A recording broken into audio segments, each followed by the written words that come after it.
Innal hamdalillah wa syukurillah la haula wala quwata illa billah. Amma ba'du.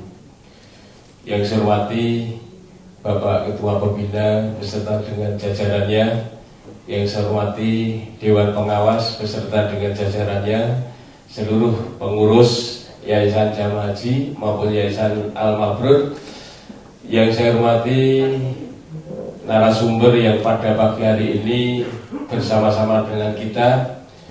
Yang pertama, beliau yang terhormat Dr. Habib Haji SHMH beserta tim. Yang saya hormati Pak Riko beserta dengan timnya. Dan mohon maaf Pak Riko, di MF itu tidak tertulis nama panjenengan, akan tetapi tertulis Ibu Indah Febrianti. Mohon maaf. Jadi itulah ikhtiar kami dan beberapa hal yang sudah kami lakukan, berupaya untuk bisa menghadirkan beliau-beliau yang terhormat ini untuk diskusi dialog terkait dengan apa yang kita perlukan. Yang pertama dan yang utama, kita bersyukur kehadirat Allah Subhanahu wa taala atas perkenankannya lah kita dipertemukan dalam suasana penuh kekeluargaan, keakraban, silaturahim dengan amanah di masing-masing penugasannya. Ibu bapak sekalian yang saya hormati, bahwa diskusi hari kedua ini kita alhamdulillah dihadiri oleh Dinas Penanaman Modal Pelayanan Terpadu Satu Pintu dari Kabupaten Klaten, yang hadir dan diwakili oleh beliau yang terhormat Mas Arif Cahyo. Terima kasih rawuhnya. Kemudian dari Dinas Kesehatan Kabupaten Klaten dalam hal ini diwakili oleh beliau Ibu Evi Hidayatullah. Kemudian dari DPRD TSP Provinsi Jawa Tengah kita tunggu kehadirannya. Kemudian kita melengkapi diskusi ini dengan praktisi dari Notaris Kabupaten Klaten. Dalam ini diwakili oleh Notaris Titik Kusumawati SH, hadir di sini dari Pak Edi Waskito. Ibu bapak sekalian, peserta diskusi kali ini yang semula 56 kita tambah 3 personal, kemudian menjadi 59. Diawali diskusi hari pertama, jadi kita sudah mempelajari, mendengarkan, memperhatikan seluruh praktisi yang dikelola oleh Badan Wakaf UII maupun Badan Wakaf Sultan Agung Semarang. Kemudian pada siang harinya kita berbicara tentang holdingisasi. Kemudian pada pagi siang hari ini kita sama-sama akan dengarkan bersama-sama, kita diskusi langsung dengan beberapa narasumber yang sesuai dengan bidangnya. Kemudian diskusi ini diharapkan apa yang menjadi problematika di yayasan kita ini, insya Allah pada pagi siang hari ini mudah-mudahan seluruh apa yang disampaikan nanti akan bermanfaat untuk kita semuanya. Sholawat dan salam senantiasa kita aturkan pada junjungan kita Nabi Agung Muhammad Sallallahu Alaihi Wasallam yang kelak kita nantikan syafaatnya pada akhir zaman. Ibu bapak sekalian yang saya hormati, dari seluruh rangkaian ikhtiar kami berupaya untuk menyusun agenda-agenda ini, kemudian juga beberapa pergeseran waktu dan pergeseran narasumber. Itulah kemampuan dari usaha ikhtiar manusia, tetapi Allah menetapkan yang terbaik untuk hari ini bisa bersama-sama diskusi di tengah-tengah kita. Oleh karenanya layak dan sepantasnya kami dari seluruh panitia mohon maaf atas seluruh ketidaknyamanan dalam acara ini. Akhirul kalam, billahi taufiq wal hidayah. Assalamualaikum warahmatullahi wabarakatuh.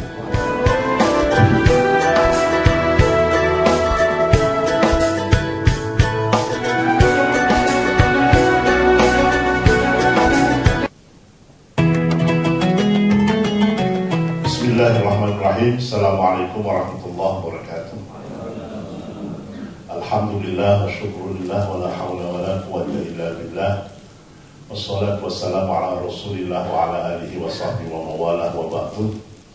Yang saya hormati Bapak Dr. Habib Haji SHMH yang hadir bersama Pak Dr. Haji Muhammad Hafid. Beliau berdua sudah pernah hadir pada acara kita di Tawangmangu. Dulu pernah kita aturi Pak Habib dan Pak Habib rawuh di Tawangmangu acara kita juga. Yang saya hormati Pak Riko Darman Mardiansyah SHMH dari Biro Hukum Kementerian Kesehatan Republik Indonesia beserta tim. Yang saya hormati Ketua Pembina beserta seluruh jajaran Yayasan Jamaah Haji Yayasan Al-Mabrur, teman-teman pengawas, teman-teman pengurus, semuanya yang hadir, tamu dari DPTS Rapal, istilahnya panjang ya. Kemudian dari para pimpinan amal usaha, Direktur Rumah Sakit Islam Klaten, Cawas dan Boyolali, pimpinan amal usaha yang lain, Bank Syariah, Salma, kemudian Gedung Al-Mabrur, hadirin semuanya yang saya hormati. Alhamdulillah, puji syukur kita panjatkan kehadirat Allah atas segala nikmatnya, sehingga hari ini kita bisa bersama-sama bersilaturahmi dalam rangka, kalau saya mengistilahkan, kalau Pak Mahfud itu istilahnya ngaji konstitusi, kita ngaji undang-undang. Ngaji undang-undang tentang perseroan terbatas, OJK, kemudian undang perumah sakitan.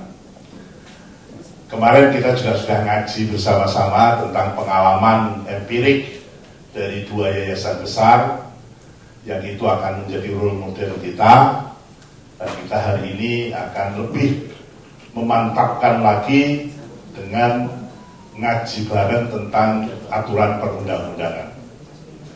Bapak-bapak dan saudara-saudara sekalian yang saya hormati, tentu kita berharap acara hari ini nanti bisa membawa manfaat untuk kita semuanya, khususnya untuk Yayasan Jamaah Haji dalam rangka mengemban amanat yang telah disematkan kepada kita semuanya untuk menata, untuk mengelola yayasan ini menuju yayasan yang sesuai dengan aturan perundang-undangan, sehingga dengan demikian bisa melaksanakan seluruh tugas-tugas yang diamanatkan dengan baik.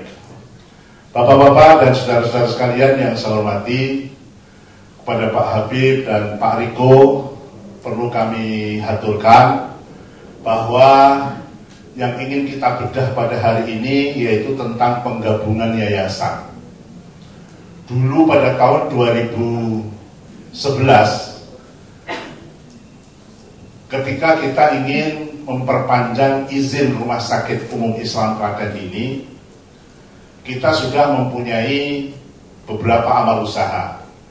Waktu itu 2 rumah sakit, kemudian Bank Syariah, kemudian radio dakwah, kemudian gedung pertemuan.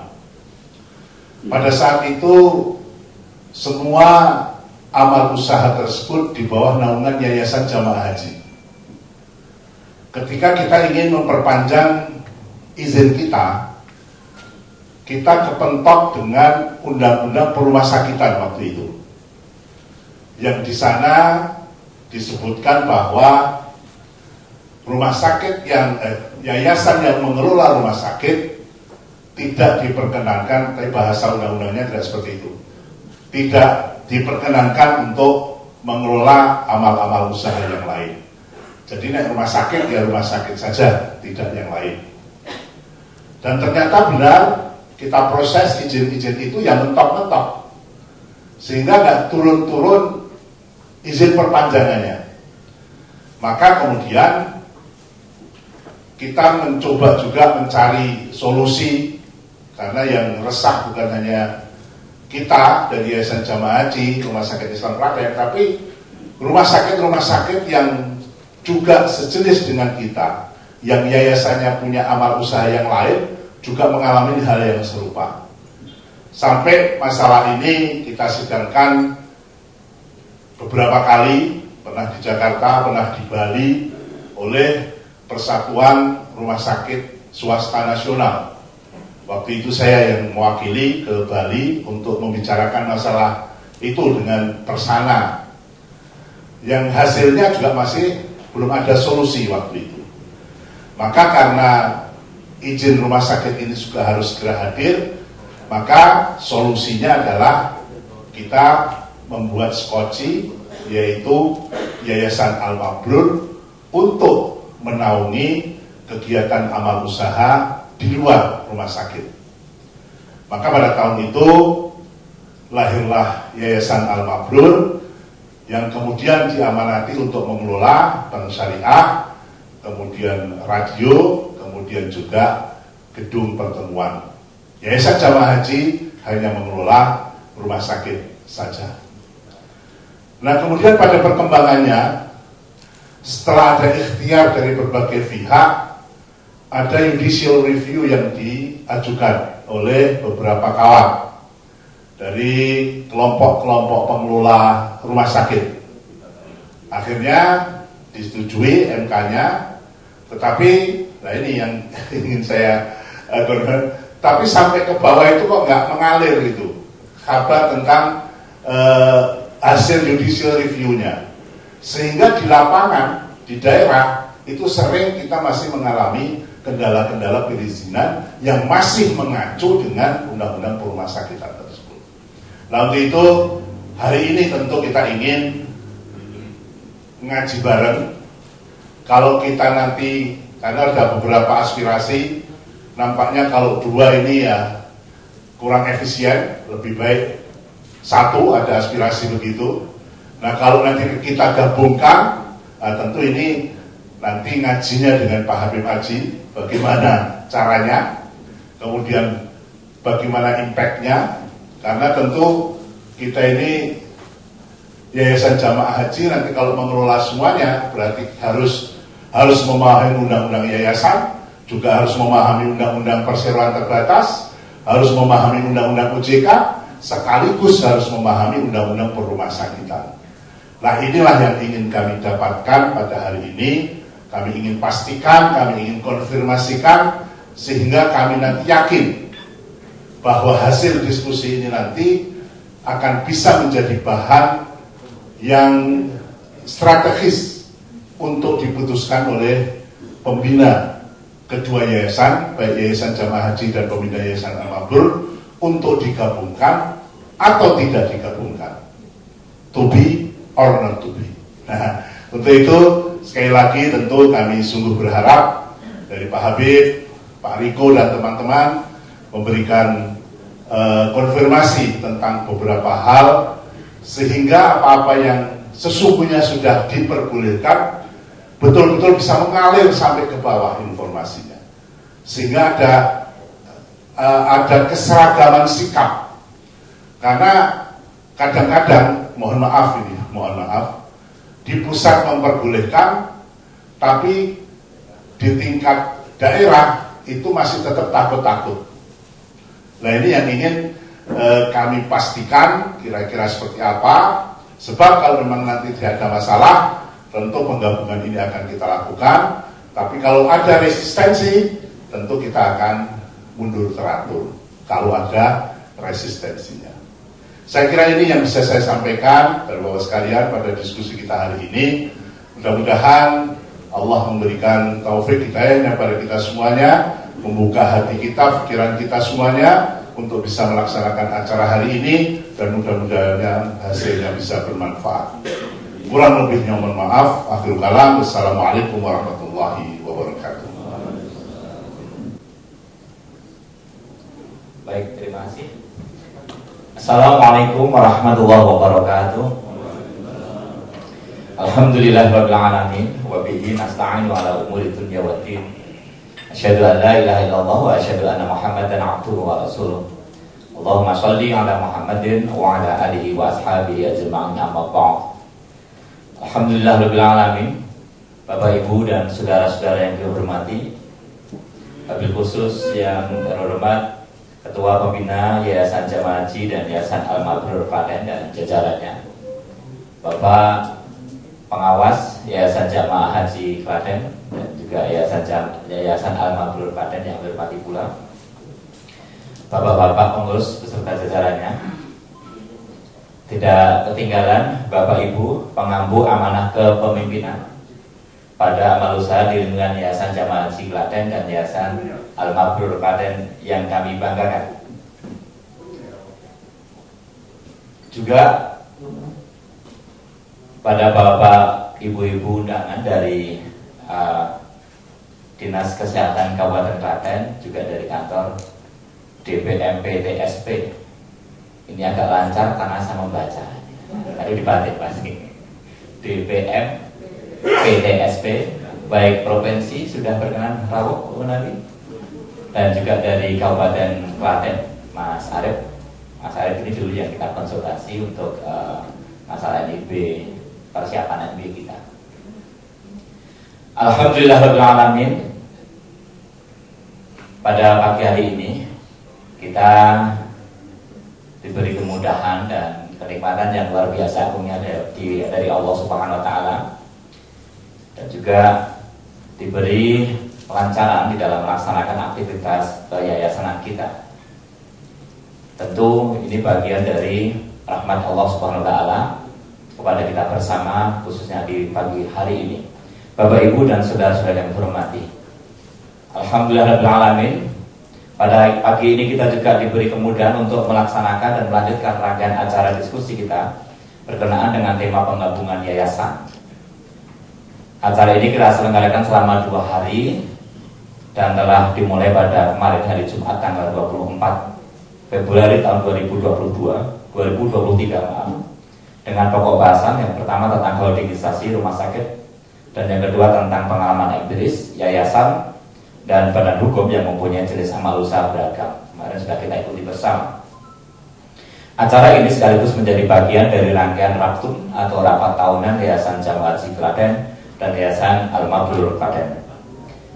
Bapak Ibu dan saudara-saudara yang kami hormati, wabil khusus kami ucapkan selamat datang kepada bapak-bapak narasumber yang pada kesempatan pagi hari ini sudah berkenan rawuh dan hadir di lingkungan Rumah Sakit Islam Klaten. Sebagai sebuah rangkaian dengan acara sebelumnya, pagi ini kita lanjutkan untuk mengikuti sesi diskusi dan bincang-bincang dan belajar bersama. Kalau bahasanya Pak Ketua Umum tadi, ngaji bersama, ngaji konstitusi, dengan pokok bahasan penggabungan yayasan dalam perspektif undang-undang. Tema ini diangkat dengan beberapa pertimbangan, yang salah satunya adalah bahwa wacana penggabungan Yayasan Jamaah Haji Klaten dan Yayasan Al-Mabrur harus mendapatkan pijakan hukum yang kuat. Persoalan nomor induk berusaha Yayasan Jamaah Haji Klaten yang dalam tanda kutip sudah kadung untuk usaha rumah sakit, dan semakin luasnya spektrum layanan sosial Yayasan Jamaah Haji Klaten yang setiap waktu semakin berkembang, menjadi tantangan tersendiri dalam perspektif efisiensi tata kelola amal usaha yang beragam. Terakhir, amanah wakaf seluas 13.800 meter persegi dan di tengah kota lagi, artinya punya nilai kapital yang sangat tinggi, akan kita manfaatkan sebagai pesantren dan pendidikan, melengkapi amal usaha sebelumnya berupa 3 rumah sakit yang dikelola oleh Yayasan Jamaah Haji, kemudian Bank Syariah, radio siaran niaga atau biasa dikenal dengan radio Salma, kemudian juga ada gedung pertemuan yang semuanya menggunakan Yayasan Al-Mabrur sebagai penyelenggaranya. Sementara itu di sisi lain kita tidak dapat mengurus NIB, lembaga pendidikan dengan bendera Yayasan Jamaah Haji, karena regulasi rumah sakitan mengatur khusus berkenaan dengan badan hukum rumah sakit yang usahanya hanya bergerak di bidang rumah sakit, misalnya sebagaimana yang diatur di dalam Permenkes nomor 3 tahun 2020. Maka diskusi saat ini akan mencoba mengeksplorasi permasalahan penggabungan yayasan dalam perspektif undang-undang. Beberapa pertanyaan yang diharapkan dapat kita jawab dalam diskusi ini adalah: yang pertama, sejauh mana undang-undang mengatur tentang penggabungan yayasan? Kemudian apabila diperbolehkan oleh undang-undang, bagaimana mekanismenya? Kemudian kalau yang pertanyaan pertama dan kedua ini yayasan secara umum, nanti juga akan kita ingin mendapatkan jawaban sejauh mana undang-undang mengatur penggabungan yayasan yang salah satunya memiliki nomor induk berusaha berupa rumah sakit. Padahal yayasan ini adalah badan hukum yang nirlaba misalnya. Apabila diperbolehkan, dan apakah diperbolehkan itu? Yayasan ber-NIB untuk rumah sakit juga mengelola usaha selain rumah sakit. Tadi kami ilustrasikan persiapan untuk pendirian pendidikan dan juga pesantren. Kita belum bisa berjalan untuk melaksanakan dan mengurus NIB-nya karena NIB yang ada sudah digunakan untuk rumah sakit. Dan di OSS sudah kita baca ulang, kita usah berulang bahwasanya memang kalau menggunakan yayasan Jamaah Cikadan memang tidak bisa dibuka. Memang ada kanal yang tadi disampaikan oleh beliau Pak Ketua Umum berkenaan dengan judicial review yang memang sejauh yang kita tahu pasalnya itu tidak dirubah meskipun sudah ada putusan dari MK, tetapi hanya disediakan kanal di dalam OSS. Kanal itu namanya adalah kanal perkumpulan yang itu dimanfaatkan untuk kanalnya Persyarikatan Muhammadiyah dan Nahdlatul Ulama. Mungkin ada beberapa yayasan non-Islam lain. Baik, apabila yayasan yang ber-NIB rumah sakit ini mengelola usaha selain rumah sakit itu diperbolehkan, kemudian nanti bagaimana mekanismenya dalam perspektif undang-undang rumah sakitan. Bapak Ibu yang kami hormati, pertanyaan-pertanyaan inilah yang akan menjadi konsen dalam diskusi kita di pagi hari ini. Tentu kita semua ingin tahu dinamika penggabungan yayasan yang salah satunya ber-NIB rumah sakit. Tentu kita juga membutuhkan informasi yang lengkap tentang implementasi dan strategi penggabungan yayasan ini apabila dalam perspektif undang-undang diperbolehkan. Pada dasarnya, forum ilmiah seperti ini sangat kita butuhkan dan sangat menarik karena banyak sekali informasi penting yang akan disampaikan oleh para narasumber. Tentunya kita juga akan mendapatkan fakta empiris berdasarkan kajian perundangan yang bisa dipertanggungjawabkan, sehingga pemahaman akan hukum sebagai teori dan dinamika implementasi di ranah praktis dapat menjadikan organ yayasan lebih tercerahkan dan dapat mengambil sikap dan keputusan penggabungan dengan mengkonfirmasinya pada peraturan yang berlaku. Ini nanti output yang akan kita harapkan memberikan masukan kepada pembina yayasan. Tentu penyampaian informasi yang akan disampaikan oleh narasumber akan lebih mudah kita pahami apabila diskusi ini bisa berjalan dengan nilai-nilai yang benar-benar baik. Oleh karena itu kami berharap kita semua dapat mengikuti diskusi ini dengan seksama dan sebaik-baiknya. Baiklah, sebelum narasumber menyajikan materinya, perlu saya sampaikan ketentuan acara diskusi ini. Wah, ini kayaknya kayak diskusi beneran ini ya. Dan memang beneran Bapak-Bapak ini ya. Karena catatan-catatan pertanyaan kayaknya sudah banyak. Baik, masing-masing narasumber nanti akan kami sediakan waktu 30 menit untuk menyampaikan materinya, dengan harapan nanti selebihnya kita banyak menyampaikan pertanyaan atau pendapat. Bahkan mungkin ini yang saya bayangkan bisa jadi diskusi ini menjadi ajang konsultasi. Wah, ini. Kemudian selama narasumber menyampaikan materinya, mohon maaf tidak ada interupsi. Ya biasa lah begitu. Kemudian setelah narasumber menyampaikan materinya, maka akan kita buka sesi tanya jawab dengan waktu kondisional. Dan harapan kami nanti semakin banyak yang menyampaikan pendapat dan juga masukan. Demikian ketentuan acara diskusi pada pagi hari ini, semoga nanti berjalan dengan lancar. Baik Bapak Ibu yang kami hormati, hadir pada pagi hari ini dua narasumber kita. Kedua-duanya adalah orang-orang yang mempunyai kompetensi di atas rata-rata ya mestinya. Ya, di bidangnya tentunya.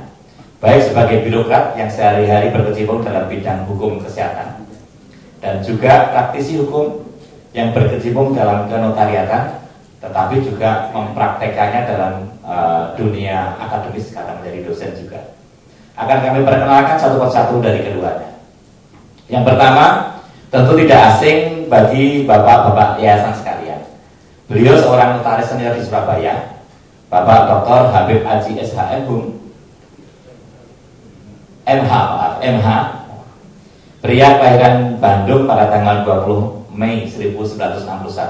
Mohon maaf kalau nanti keliru Pak. Kami persilahkan bisa berkenan ke depan diiringi tepuk tangan Bapak Ibu sekalian. Beliau ini pendidikannya sangat amat komplit juga ini. Menyelesaikan pendidikan S1-nya pada Fakultas Hukum Universitas Islam Bandung tahun 1988. Kemudian menyelesaikan pendidikan spesialis notaris atau spesialis notariat. Pada program pendidikan spesialis notariat Fakultas Hukum Universitas Pajajaran di Bandung juga. Ini Bandung sekali ini rasanya nih Bapak. Yang ketiga menyelesaikan pendidikan strata 2 Magister Ilmu Hukum pada program Ilmu Hukum Kajian Hukum Ekonomi Universitas Diponegoro atau di UNIP Semarang tahun 1997. Selanjutnya menyelesaikan pendidikan strata 3 atau Doktor Hukum pada program Pasca Sarjana Universitas Airlangga Surabaya tahun 2007. Di samping itu beliau Bapak Dr. Habib juga aktif sebagai pengacara penasihat hukum dulu ya Pak ya. Pernah tahun 1986 sampai 1993. Oh, praktisi komplit betul ini. Okay. Yang kedua juga dosen Fakultas Hukum di Universitas Islam Bandung juga pernah juga tahun 1989 sampai 97. Kemudian notaris dan PPAT di Sabang, Nangro, Aceh Darussalam 1997 sampai 2000. Kemudian notaris dan PPAT di Surabaya tahun 2000 sampai sekarang. Kemudian juga mengajar pada program Magister Kenotariatan Fakultas Hukum Universitas Airlangga Surabaya tahun 2004 sampai sekarang. Semoga beliau tetap sehat. Dan beliau nanti akan menyampaikan materi penggabungan yayasan dalam perspektif undang-undang yayasan, PT dan yang terkait, ada masuk OJK dan lain sebagainya. Baik, kalau beliau ini dari timur Surabaya, ini kitabnya dari barat. Nah, sekali salah.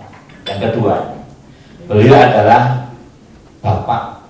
Ini bapak, tidak apa-apa ya, sama dengan bapak ada bapak ya. Wah.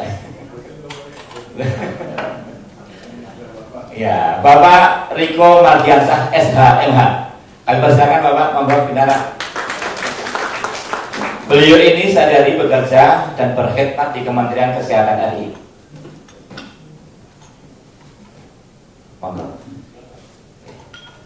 Atau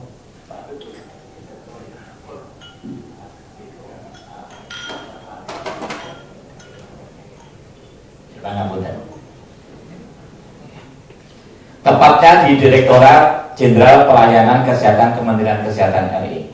Saat ini beliau menjadi Ketua Tim Hukum pada Direktorat Jenderal Pelayanan Kesehatan Kementerian Kesehatan RI dan menjabat sejak tahun 2022.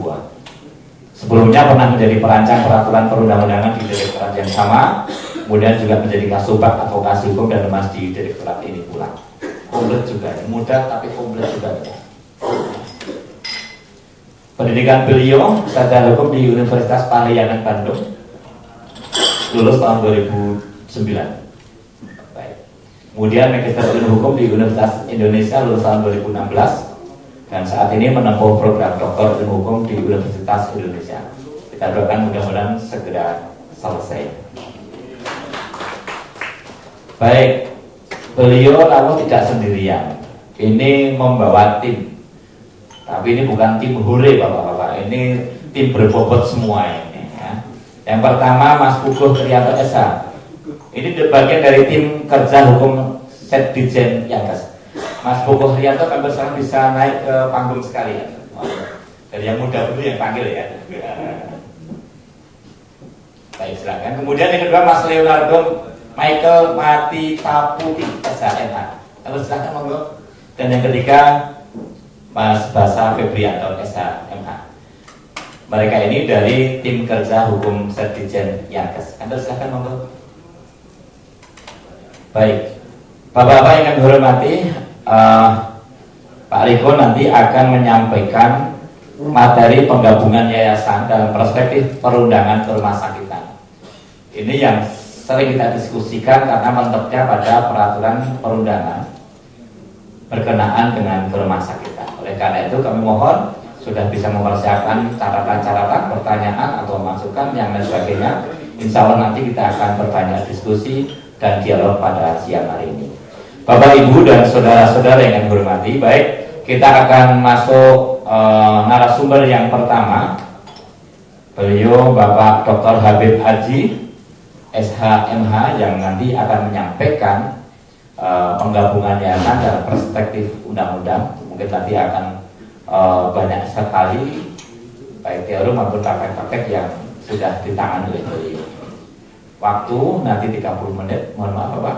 Kemudian nanti Pak Riko juga 30 menit, setelah nanti kita diskusi bersama-sama. Selanjutnya waktu kami aturkan kepada Bapak Dr. Habib Haji SHMH.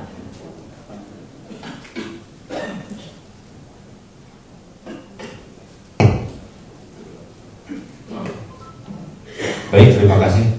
Bismillahirrahmanirrahim. Assalamualaikum warahmatullahi wabarakatuh. Alhamdulillah, semoga kita semua dalam keadaan sehat walafiat. Saya tidak perlu menyebutkan lagi nama Bapak dan Ibu semuanya, karena kepanjangan dan juga tidak hafal. Baik, Bapak dan Ibu yang saya hormati, ya. Kalau kita bicara tentang yayasan di Indonesia, khususnya bidang rumah sakit ataupun yang lainnya, saya sangat senang dan gembira kalau ada sebuah yayasan itu maju dan berkembang.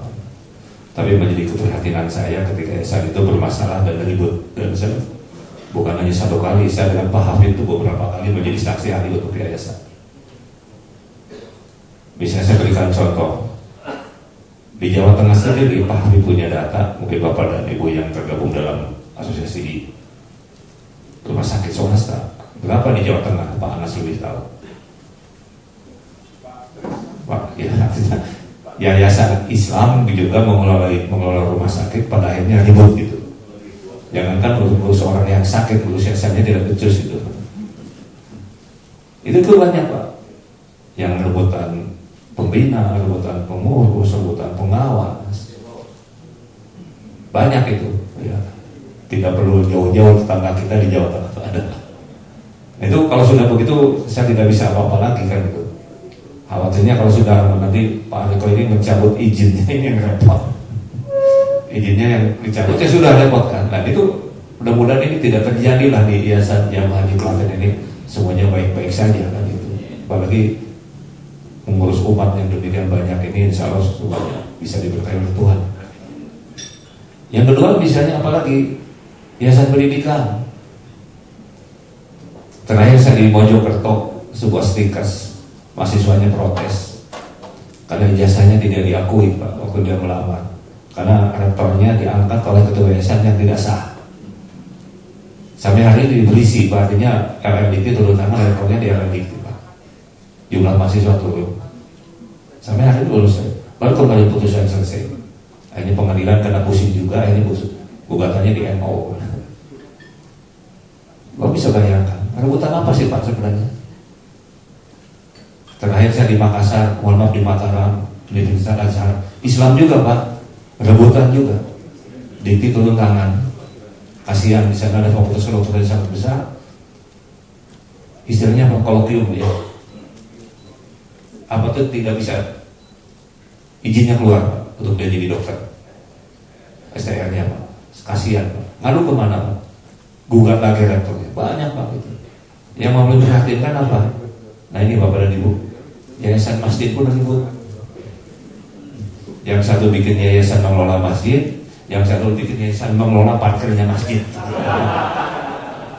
Oh, bisa banyak heran juga.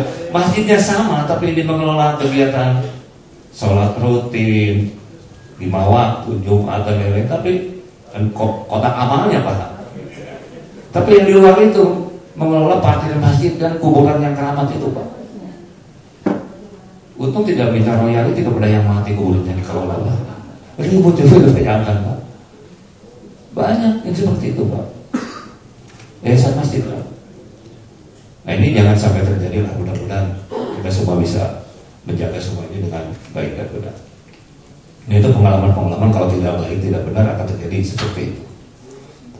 Kemudian yang berikutnya yang saya sampaikan tentang penggabungan ini, Saya terakhir menjadi konsultasi dan mempersiapkan penggabungan yayasan itu adalah Yayasan Rumah Sakit Pertamina Bontang gitu ya. Jadi itu ada 2 rumah sakit Pertamina Bontang yang mengelola rumah sakitnya dan digabungkan dengan Yayasan Karyawan Rumah Sakit Bontang, Yayasan karyawannya digabungkan jadi satu menjadi Yayasan Rumah Sakit Pertamina Bontang. Nah, Bapak dan Ibu yang saya hormati, tadi Pak Anas ya sudah menyampaikan tentang putusan MK. Saya ingin tahu dulu misalnya posisi khususnya rumah sakit Yayasan Jamaah Haji Klaten itu seperti apa. Tadi Bapak sudah menyinggung tentang putusan MK. Mungkin Bapak dan Ibu ada yang belum tahu. Ya Pak Habib bisa dibacakan dulu putusan MK itu isinya apa, supaya lebih jelas, supaya bisa kita dengar bersama. Karena antara kita pasti belum dengar ini. Meskipun tadi disebutkan putusnya sudah ada, tapi di tingkat bawah tidak jalan Pak. Betul Pak ya? Tidak jalan. Silakan Pak Habib, aman putusannya. Bismillahirrahmanirrahim. Assalamualaikum warahmatullahi wabarakatuh.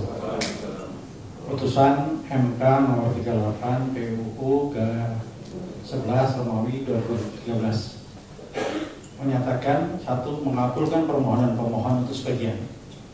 Pasal 7 ayat 4 Undang-Undang nomor 44 tahun 2009 tentang rumah sakit bertentangan dengan Undang-Undang Dasar Negara Republik Indonesia tahun 1945 sepanjang tidak dimaknai rumah sakit yang didirikan oleh swasta sebagaimana dimaksud pada ayat 2 harus berbentuk badan hukum yang kegiatan usahanya hanya bergerak di bidang rumah sakitan, kecuali rumah sakit publik yang diselenggarakan oleh badan hukum yang bersifat nirlaba. Yang kedua, pasal 7 ayat 4 Undang-Undang nomor 44 tahun 2009 tentang rumah sakit tidak mempunyai kekuatan hukum mengikat. Ya, saya ulang lagi.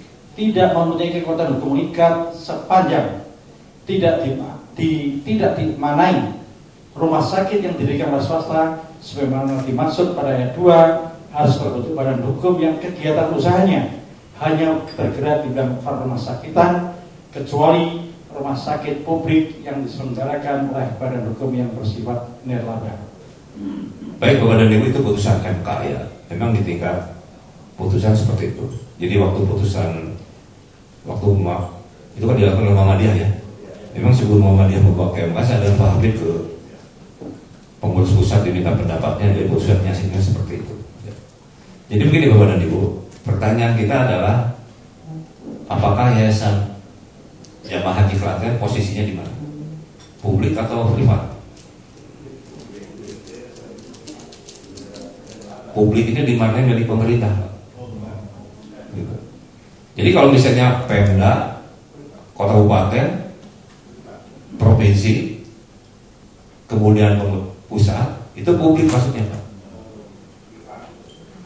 Berarti itu dia hanya mempunyai kegiatan khusus rumah sakit. Tapi kalau seperti yayasan yang ini kan, itu kan maksudnya ranah privat, swasta kan. Artinya dimaknai boleh sebenarnya ke satu yayasan kegiatannya bukan hanya rumah sakit. Boleh Pak, menurut aturan seperti itu. Boleh. Karena buktinya saya menangani yayasan rumah sakit Bontang itu Pak, bisa gitu Pak. Itu pengalaman. Hanya di sini mungkin di tingkat masalahnya tuh mungkin di tingkat Pak Riko tanya di Kementerian Kesehatan seperti apa, di OSS-nya seperti apa, NIB-nya seperti apa. Jadi bukan di tingkat peraturan yang lebih tingginya. Masalahnya apa? Implementasi di lapangan tidak nyambung gitu Pak. Nah ini memang perlu ada usaha kan itu. Nah, ini harus kita benahi. Sebenarnya bisa kita kirim surat ke PSS dan lain-lain, dibantu dengan Pak Riko dari Kementerian Kesehatan. Memang di Indonesia itu kadang-kadang aturan yang sudah begitu di tingkat bawah membuat yang bertentangan gitu, dan disitu kan banyak seperti itu. Karena kalau saya kritik di pemerintah sekarang ini sudah tidak jelas lagi. Isi undang-undang ini, isi peraturan menteri Pak, isi peraturan menteri adanya di PP. Sekarang itu begitu Pak, di zaman sekarang ini. Jadi saya juga sebagai praktisi hukum bingung juga kan. Bahkan kalau Bapak dan Ibu lihat di pemerintah sekarang ini, mungkin Pak kalau lebih tahu, sekarang tuh kementerian banyak mengeluarkan surat edaran. Untuk apa? Agar tidak bisa digugat ke PT UN, itu aja Pak. Pintar juga para menteri itu. Apalagi di bidang pertanahan, Habib tahu semuanya surat edaran. Karena di hierarki Undang-Undang Nomor 12 tahun 2011 di pasal 78 surat edaran tidak ada. Bukan kualifikasi di kebermasalahan dibawa ke pengadilan tata usaha negara, Pak. Jadi semaunya aja, Pak. Dengan edaran disebut. Misalnya begini tentang BPJS kan, pasti berubah. Tapi biarkan itu urusan pemerintah. Kita ingin semua baik-baik dan taat kepada pemerintah. Jadi pada intinya sesuai putusan MK tadi sebenarnya bisa. Gitu. Tadi saya katakan di tingkat bawahnya ini, bahkan di peraturan Menteri Kesehatan, coba Pak Habib baca lagi.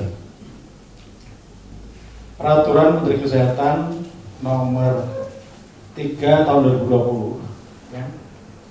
Pak Niko pasti lebih tahu. Pasal 4, rumah sakit ayat 1, rumah sakit yang didirikan oleh swasta sebagaimana dimaksud dalam pasal 2 harus berbentuk badan hukum yang kegiatan usahanya hanya bergerak di bidang perumahsakitan. Ayat 2, badan hukum sebagaimana dimaksud pada ayat 1 berupa badan hukum yang bersifat nirlaba, dan badan hukum B, badan hukum yang dengan tujuan profit yang berbentuk personal terbatas atau perserum sesuai dengan ketentuan peraturan perundang-undangan. Pasal 3, ketentuan sebagaimana dimaksud dalam ayat 1 dikecualikan bagi rumah sakit yang diselenggarakan oleh badan hukum yang bersifat nirlaba. Ya tinggal bertanyaannya kepada Bapak dan Ibu, ya senang iklankan cari duit atau enggak? Nirlaba atau enggak saja, Pak? Ya, kalau nirlaba kemudian kan boleh. Ya. Nah seperti itu. Jadi sebenarnya secara hukum masuk gitu, Pak. Kecuali bentuknya PT kan gitu. Hanya kalau di tingkat implementasi Pak Niko lebih tahu kan gitu. Seperti itu kan masalahnya. Jadi mungkin di sini satu sisi secara perundang-undangan itu clear sebenarnya. Yayasan menurut saya rasa ini boleh gitu. Hanya tinggal tingkat bawahnya kita nanti kaji lagi. Baik Mas, coba tentang yang ini udah bisa ya. Pertama, selalu menggunakan masker. Nah Bapak dan Ibu ya. Kedua, menjaga jarak. Mohon maaf saya berdiri sedikit Pak ya, nggak kelihatan.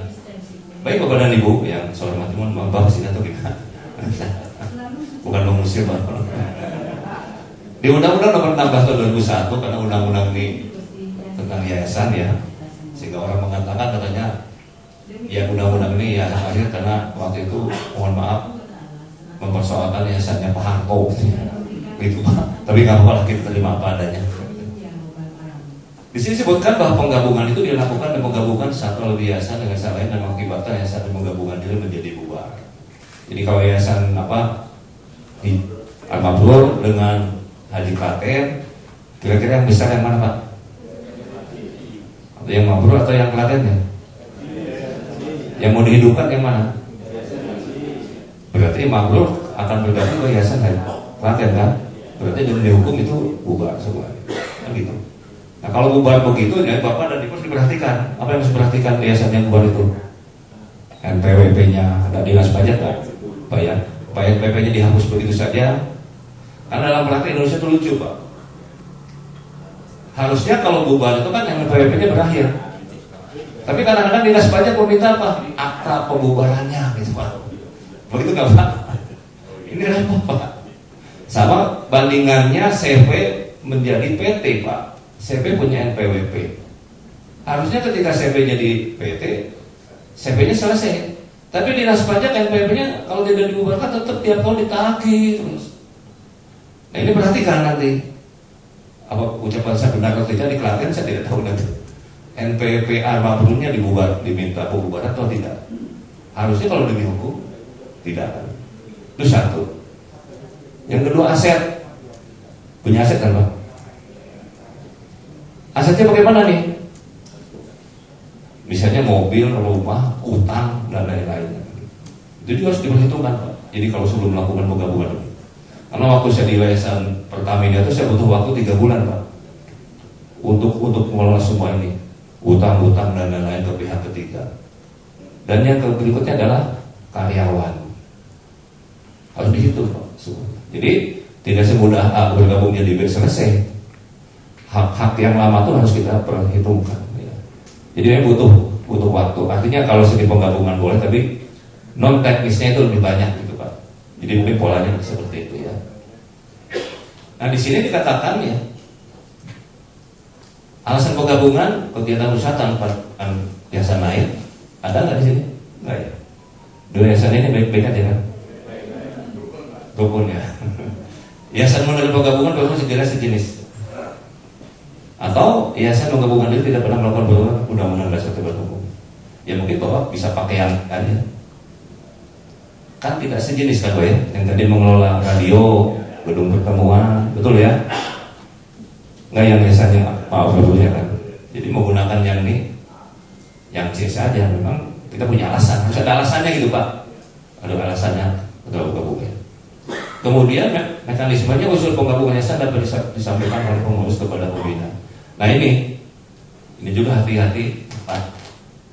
Korup mengambil keputusan di penggabungan harus jelas. Di sini pembina berapa orang?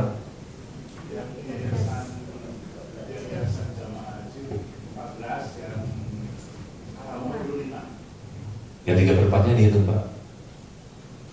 Tapi pembina yayasan Meskipun tadi Bapak tidak boleh interupsi, tanggung Pak. Karena itu. pembina yayasan jamaah itu juga pembina yayasan apa? Ya, jadi nanti biasanya dalam praktek Pak, yang pengalaman saya, pembina dan pengurus ini rapat dulu gitu Pak. Dua yayasan ini masing-masing rapat. Kami akan bergabung, yang ini akan menerima penggabungan gitu. Terus kita harus intensifkan supaya hasilnya bagus nanti kan ini diperhatikan. Nah ini pengurus masing yayasan menggabungkan diri menerima penggabungan menyusun usul rencana penggabungan. Jadi ada diawali dari rencana penggabungan, rencana menggabungkan diri kan itu. Karena ini sama sih internal aja, bikin berita acara bersama akan melakukan penggabungan. Kemudian rencana penggabungan dituangkan dalam akta penggabungan. Nah ini rancangan akta penggabungan. Kalau saya notaris ditafsirkan akta notaris, apakah boleh di bawah tangan? Ya boleh saja. Lebih baik pakai akta notaris saja, akta notarisnya dibayar. Nah ini Pak harus begitu, karena nanti ditanya di dokumen-dokumennya. Kemudian hasil penggabungan wajib diumumkan dalam koran berbahasa Indonesia 30 hari sejak tanggal penggabungan berarti selesai. Nanti diumumkan. Yang ada di Klaten saya tidak tahu koran apa di Jawa Tengah. Nah ini rancangan di sini yang agak berbeda. Rancangan pun harus disampaikan kepada Menteri Hukum dan HAM untuk persetujuan dalam jangka waktu 60 hari. Jika ditolak maka ada alasannya ya.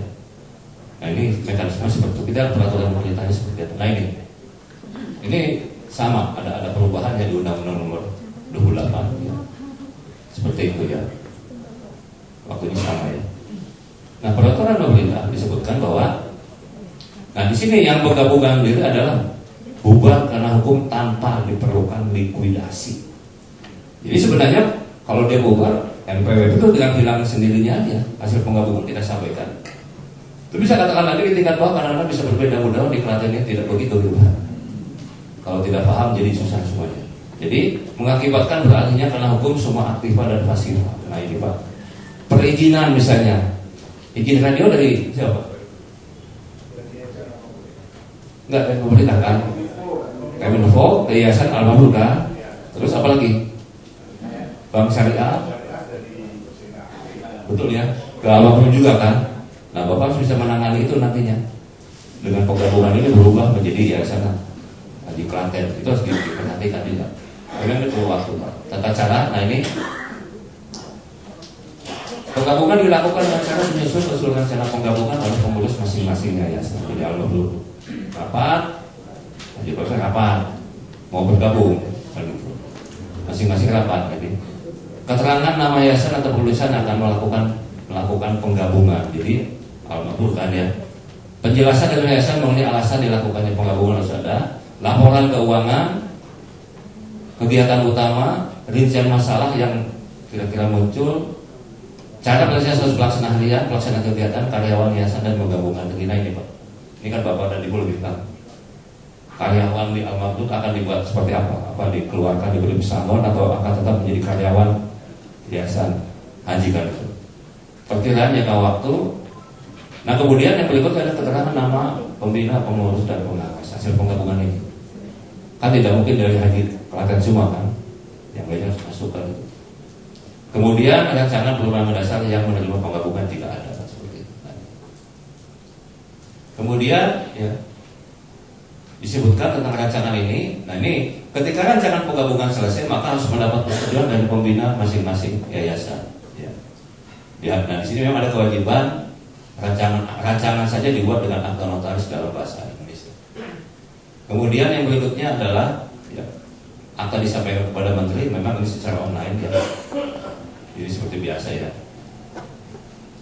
Kemudian yang berikutnya sama apa di sini ada peran pembina dan pengurus kalau melakukan penggabungan ya. Kemudian disampaikan kepada menteri hasil penggabungan dilampirkan perubahan anggaran dasar. Nanti akan dilakukan perubahan anggaran dasar atau misalnya di yayasan yang baru ini Pak. Saya tanya kepada Bapak dan Ibu misalnya begini. Saya kemarin ada orang datang ingin membuat yayasan. Yayasan dari ini Pak Nahdlatul Ulama. Memang agak repot. Karena nama saja harus izin dari pengurus besar Nahdlatul Ulama. Jadi yang pakainya Nahdlatul Ulama itu harus izin dulu. Kalau izinnya keluar berarti yayasan itu jadi. Sama kalau di Indonesia itu Bapak membuat yayasan PGRI Pak, itu harus izin dari perkumpulan pengurus pusat PGRI. Karena itu harus bayar royalti dulu Pak. Nama PGRI-nya itu. Seperti itu. Ini artinya seperti itu. Yang jadi masalah apa seperti yang yayasan yang sedang saya buat ini? Itu misalnya saya tidak tahu ini bisa diubah atau tidak. Di situ disebutkan syarat menjadi pembina gitu Pak. Di sini bagaimana Pak Anas? Biasa aja kan? Nah dia minta syarat pembina itu apa misalnya? Karena ini NU, yang boleh jadi pembina adalah minimal pernah jadi ketua pengurus cabang NU. Coba bayangkan. Kan begitu Pak. Itu dibuat. Di tempat lain Pak, saya pernah menangani sebuah yayasan. Syarat menjadi pembina lain lagi. Ini kebetulan yayasan pesantren. Yang boleh jadi pembina adalah satu syaratnya laki-laki, anak dari istri pertama. Nah kebetulan pesantren Pak, ya istrinya 4. Kayak kerajaan Pak. Jadi jadi pengurus adalah anak kedua atau anak laki-laki dari istri kedua. Terus kira-kira boleh nggak? Di yayasan ini ada nggak? Siapa tahu yang boleh jadi ketua pimpinan adalah mereka yang sudah haji 5 kali. Ya, tapi tidak disyaratkan berapa kali kan? Maksud saya boleh nggak diatur seperti itu? Tapi ada Pak. Dalam praktek itu ada. Karena di undang-undang yayasan dan di anggaran dasar yang Bapak dan Ibu pakai sekarang terlalu umum gitu Pak. Terlalu umum menurut saya. Siapa tahu nanti Bapak ketika melakukan perubahan anggaran dasar, saya bukan memprovokasi, ingin seperti itu juga. Kan begitu. Yang boleh menjadi ketua pembina yayasan Jemaah Haji Klaten adalah kita tidak menunjuk orang, tapi syarat. Telah begini. Isu kedua. Nah seperti itu Pak.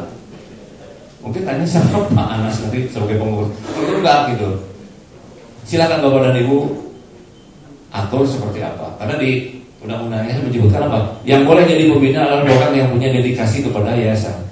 Bapak bisa bayangkan ada sebuah yayasan, karena terlalu umum Pak, pembinanya itu diangkat orang lain yang tidak pernah tahu tentang yayasan, tapi dia punya nama besar di luar.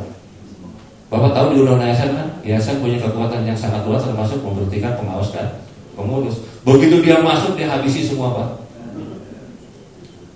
Pengurusnya berhentikan, pengawasnya berhentikan, angkat teman-temannya sendiri. Tidak demikian yang satu beralih kepada dirinya. Karena terlalu umum, hanya dedikasi, hanya teman. Misalnya Bapak, karena saya kenal Pak Anas saya tolong yayasan saya pengurus jadi pembina. Saya jadi pengurus, Pak Anas bisa pecat saya. Contohnya di mana Pak? Yayasan di mana? Di Semarang Pak. Sekarang pendiri yayasan anak bapaknya di luar yayasan semua, sampai saling mempidanakan. Yang jadi pembina adalah teman-temannya sendiri malah dihabisi. Nah maksudnya seperti itu Pak. Perlu nggak tuh Pak? Kira-kira seperti itu. Yang boleh jadi pembina syaratnya ini. Jadi pengawas syaratnya ini. Jadi pengurus syaratnya ini, gitu Pak maksudnya, agar tidak tiba-tiba orang lain masuk gitu Pak. Saya tidak tahu. Siapa tahu nanti akan dilakukan sekalian perubahan di anggaran dasar. Kan boleh-boleh saja. Itu maksudnya Pak. Karena kalau yayasan nanti makin besar, nanti mohon maaf Bapak dan Ibu masih hidup, masih ada, tahu kan visi misi yayasan ini untuk apa. Tapi kan yayasan ini berumur panjang Pak. Harus tahu seperti apa kan itu. Tapi jangan ditulis misalnya yang boleh jadi pembina adalah yang berpeci gitu Pak. Nah, Pak Anies pakai peci soalnya. Nah, itu tentang syarat tidak menunjuk orang. Itu bisa diatur nanti kalau Bapak dan Ibu mau tentang syarat pembina, pengawas, pengurus. Seperti itu ya. Kemudian dilaporkan seperti biasa ya, seperti itu ya. Kemudian diumumkan tadi di kolat ya. Nah kemudian yang berikutnya ya, tanpa legitimasi bukan dengan sendirinya ya. Sudah tahu ini dilakukan SHBH nanti oleh notaris ini pasti paham seperti ini ya. Sama ini seperti ini ya. Nah kemudian Bapak dan Ibu, ini dokumen-dokumen yang harus diperhatikan. Rancangan persetujuan tadi saya katakan pembina yayasan harus setuju dulu ya. Kemudian akta penggabungan diumumkan, NPWP yang menerima penggabungan ya, pemberitahuan tahunan, fotokopi dan seterusnya ya. Ini pasti sudah ada semuanya ya. Nah, kemudian rancangan penggabungan tadi sudah katakan tidak perlu tadi. Baik, kita lihat saja. Ini semuanya teknis saja Bu. Kita lihat. Nah ini contoh yang tadi ya. Nah kalau penggabungan nanti seperti ini skemanya Pak, yaitu di undang-undang yayasan tidak, kalau PT mengenal namanya konsolidasi, splitsing. Kalau yayasan tidak ada. Yayasan itu hanya mengenal pendirian, pembubaran, penggabungan. Jadi terserah Bapak dan Ibu, kalau skemanya begini dalam penggabungan itu hanya tinggal satu yayasan yang besar tanpa ada perubahan nama yang akan hidup. Misalnya kalau di sini yayasan apa tadi? Wajib lantai, berarti di sini. Jadi yang akan hidup adalah itu aja sekolahnya. Gampang kan sebenarnya Pak. Ya. Kalau dalam PT kan ini bisa berubah jadi nama baru di yayasan tidak dikenal. Jadi dilihat saja yayasan mana yang akan bergabung, mungkin polanya seperti itu. Jadi tidak ada tambah nama pun ya. Kemudian setidaknya mempunyai maksud dan tujuan sama serta bidang kegiatan yang setara. Tadi kan sudah kita sebutkan ada alasannya yang nomor C ya. Memang kalau baik itu janganlah begini Pak. Ini contoh ya. Saya ke Kupang NTT Pak ya. Di sana kan banyak yayasan Katolik Pak. Saya baru tahu Pak, mungkin Bapak ada lebih paham. Mereka juga tidak bisa bergabung Pak. Ketika saya tanya Pak, kami punya ordonya berbeda. Mungkin Bapak paham ya. Jadi satu kota saja ordonya beda-beda Pak. Kristen atau Katolik ya. Saya juga bingung loh. Bergabung saja Pak, saya katakan. Nggak bisa Pak. Kami punya atasan beda-beda. Kan Tuhannya sama aja saya katakan. Sebenarnya Tuhan jadi pembeda di mana saja? Enggak Pak. Ya sudahlah, terserah Bapak dan Ibu kan itu. Seperti itu Pak. Jadi yang terjadi seperti itu. Jadi kegiatan yang setara setidaknya ada alasan. Kemudian yang kedua, yayasan harus sudah berstatus badan hukum. Loh di sini kan dua badan hukum ya. Yang repot itu ada satu badan hukum, yang satu belum. Nah ini juga repot. Lebih enak mungkin di sini karena sudah statusnya badan. Nah kemudian, kalau ini secara teknis ini pengalaman saya Pak, terlebih dahulu ada komunikasi aktif yayasan yang akan bergabung. Al-Mabrur dengan apa, karena sama ya Pak. Sama Pak. Bikin berita acara itu sama-sama kita bergabung gitu aja Pak. Karena bareng-bareng. Kemudian dilakukan pembahasan yang rinci mengenai aset aktif apa sih Pak. Utang ini berapa, utang ini berapa. Karena kalau Al-Mabrur punya hutang ke bank atau punya deposito kan harus berubah juga Pak. Punya tanah dan lain. Nah kemudian harus dibuat juga MOU atau nota kesepahaman yayasan yang akan bergabung. Nah seperti ini buat Pak. Misalnya pembinanya siapa, dari sana sekian orang harus dipastikan.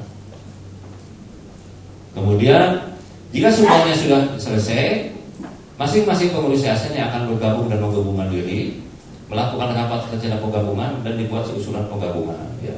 Jadi Al-Mabrur buat usulan, ini usulan seperti apa gitu. Misalnya tadi, apakah pembina pengurus yayasan akan diberikan syarat atau tidak? Kan harus sepakat dulu itu Pak. Harus dipastikan. Kemudian kalau setuju buat biasa persetujuan berita acaranya, ya. Kemudian pengurus yayasan bergabung menerima penggabungan untuk membuat perjanjian bersama, ya. Kemudian rancangan penggabungan disampaikan ke pembina untuk mendapat persetujuan pembina yang Al-Haji Klaten. Jadi sudah sepakat, asetnya sudah, rencana ini, syarat ini berarti setuju, selesai kan itu. Kemudian pembina yang akan melakukan penggabungan desa-desa, kemudian setelah itu diumumkan di koran misalnya yayasan ini akan bergabung kan gitu Pak. Ini teksnya seperti itu kira-kira. Kemudian nanti notaris akan mengurus di secara online. Kemudian setelah selesai penggabungan yayasan bergabung demi hukum tanpa likuidasi. Nah itu kira-kira Bapak dan Ibu singkatnya secara hukum, secara teori begitu, dan pengalaman praktis saya ketika menangani penggabungan. Kira-kira Bapak dan Ibu bisa paham. Mungkin di sini sudah siap semuanya kan. Nanti pada intinya bisa gitu Pak.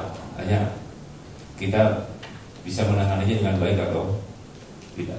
Begitu Bapak dan Ibu ya. Masih sudah lebih Pak waktunya belum? Ya nggak apa-apa lah. Ya, baik kita tanya jawab. Baik, terima kasih. Assalamualaikum warahmatullahi wabarakatuh. Baik, terima kasih Pak Dr. Habib. Ini jangan diselanjutkan ke halaman berikutnya. Coba halaman berikutnya. Jangan ini dulu ya. Kalau tidak ada pertanyaan saya, ini Pak Habib mau lari ini. Baik, terima kasih Pak Habib atas segala pencerahannya pada siang hari ini. Di sini tidak apa-apa Pak. Tapi jauh ya Pak nanti Pak. Baik, kita pindah lagi Pak.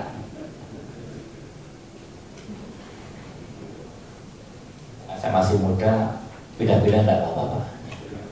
Baik Bapak yang kami hormati dan Ibu-ibu, di tangan beliau karena ahli. Diskusi kita yang kemarin sangat kayaknya rumit banget sampai nggak bisa tidur. Kok jadi kelihatan ringan sekali gitu ya? Karena ditangani seorang ahli. Baik. Kemudian yang kedua, saya punya catatan juga bahwa kita punya modal yang saya pikir tidak dimiliki oleh kasus-kasus penggabungan yayasan yang lain. Apa itu? Pembina, pengurus, pengawasnya orangnya sama. Sehingga mekanisme yang tadi disampaikan oleh beliau mungkin dalam konteks kita ini lebih mudah dan cepat karena memang bisa ditangani di satu kantor dengan kertas yang sama, dengan kalimat yang sama lagi karena orangnya sama. Kemudian yang ketiga, ini yang paling penting, secara regulatif memang sebenarnya sangat terbuka dan boleh yayasan kita ini menggabung meskipun salah satunya yayasan ini ada NIB rumah sakit. Baik, karena beliau berbicara undang-undang yayasan secara umum. Selanjutnya, terima kasih Pak Habib. Nanti pasti ada catatan-catatan. Kita akan mendengarkan paparan yang kedua. Nah, ini nanti lebih spesifik bagaimana perspektif undang-undang rumah sakit dan juga pengampu pengelolaan rumah sakit dan kesehatan masyarakat kita. Baik, terima kasih. Monggo, silakan Pak Riko.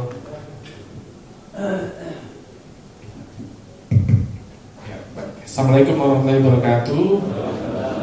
Selamat pagi menuju siang ya Bapak Ibu semua ya. Mudah-mudahan nih kalau ngeliatin dari acara udah dari kemarin ya Pak Anas ya. Dari kemarin udah ada diskusi, ada beberapa narasumber juga. Ada Pak Mas Yudi dan Pak Sutrisno, kawan juga nih Pak Mas Yudi. Saya bilang waduh, kalau ketemu lebih seru lagi, kita bisa menggali apa yang mereka praktekkan dengan apa dari sisi regulasi. Sebelum saya menyampaikan permohonan maaf dari Bu Indah, Kepala Biro Hukum, memang beliau berhalangan hadir Pak. Kami memang di Kementerian sedang mempercepat beberapa regulasi yang bagian dari transformasi kesehatan. Ada hal-hal yang memang secara fundamental, mungkin kalau Bapak Ibu yang di bidang kesehatan, ada hal-hal yang secara fundamental sedang kita rubah. Tujuannya satu, pasti untuk akses pelayanan kesehatan yang lebih baik kepada masyarakat. Nah, kalau mudah sebagai Kepala Biro Hukum itu di bawah Sekjen, mungkin saya sekali jelasin sedikit ya Pak, tadi punya waktu 30 menit. Nah, saya dan tim ini di bawah Direktorat Jenderal Pelayanan Kesehatan. Jadi di tim hukumnya yang menangani hukum di bidang pelayanan kesehatan. Jadi karena beliau nggak bisa hadir kemarin, meminta kami di Jenyankes untuk bisa hadir pada pagi hari ini di Klaten. Nah, saya juga terima kasih Pak tadi didoakan selesai sekolahnya. Waduh, saya baru kali didoakan Pak, alhamdulillah. Saya senang sekali itu karena kalau ngikutin kerjaan memang kan kalau mungkin Pak Habib sudah melalui ya proses sekolah S3 itu memang kalau ya memang nulis gitu kan, jadi saya tulis. Memang karena kemarin cukup padat pekerjaan belum bisa dilanjutkan, jadi saya didoakan tadi waktu senang sekali, mudah-mudahan bisa segera menyelesaikan. Amin amin. Terima kasih Pak. Saya biar nggak kalah dengan Pak Habib, saya izin berdiri ya Pak ya. Ini katanya ntar yang muda kok maunya duduk aja. Saya izin berdiri Bapak Ibu. Nah, saya pada pagi hari ini membawa tim ya Pak. Ada Pak Basar. Ini secara struktur kita di Kemkes itu udah non struktural Pak. Mungkin Bapak yang pernah di pemerintahan kita nggak pakai eselon 1, eselon 2, eselon 3, eselon 4 lagi. Jadi non struktural semua. Nah, Pak Basar ini sebagai PMO itu Project Manager Officer ya. Nah, dia di bawah Dirjen langsung, jadi mendeliver setiap kebijakan yang harus dilakukan di Dirjen Kemenkes. Tapi di tim hukum juga. Dan Pak Pugu ini analis hukum ya, perancang juga. Nah, beliau berdua ini sebagai pelaku yang menyusun regulasi-regulasi tadi Pak. Jadi yang kalau Bapak tahu tadi ada Undang-Undang 44 2009 tentang rumah sakitan, ada luncuran kebijakan lagi kan? Ada Permenkes kalau dulu 340 ya. Terus keluar lagi Permenkes 56, mungkin kalau Bapak Ibu yang mengikuti. Ada lagi Permenkes 30 dan ada Permenkes 3 sampai sekarang Permenkes 14. Jadi kita bawa sekalian biar diskusinya final harapannya. Karena Bapak Ibu saya pikir pengen menggali bagaimana sih kebijakan di bidang kesehatan tentang khususnya rumah sakitan. Nah, Palio ini yang berkaitan dengan penanganan gugatan di pengadilan, data dan MK misalnya, jadi nanti bisa kita elaborasi terkait putusan. Slide, boleh kita mulai. Nah, ini sekilas tentang yayasan tadi Pak Habib sudah bahas secara komprehensif saya pikir ya. Bagaimana dengan yayasan, terus tadi penggabungan sangat detail menurut saya, tapi sekilas saja mengenai yayasan dan kedudukannya dalam undang-undang rumah sakitan. Jadi memang di undang-undang itu dikategorikan sebagai badan hukum publik tadi kalau dibaca ya. Publik itu RSUD, rumah sakit pemerintah, termasuk rumah sakit yang dikelola oleh badan hukum yayasan yang bersifat nirlaba. Yang profit apa?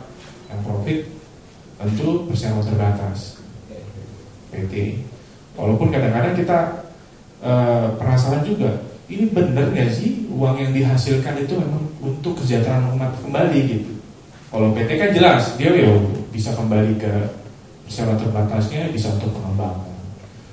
Nah, makanya kenapa ada luncuran-luncuran kebijakan berikutnya nanti di sisi Kementerian Kesehatan untuk memberikan kelebihan bagi rumah sakit nirlaba, di mana yayasan salah satunya di dalamnya.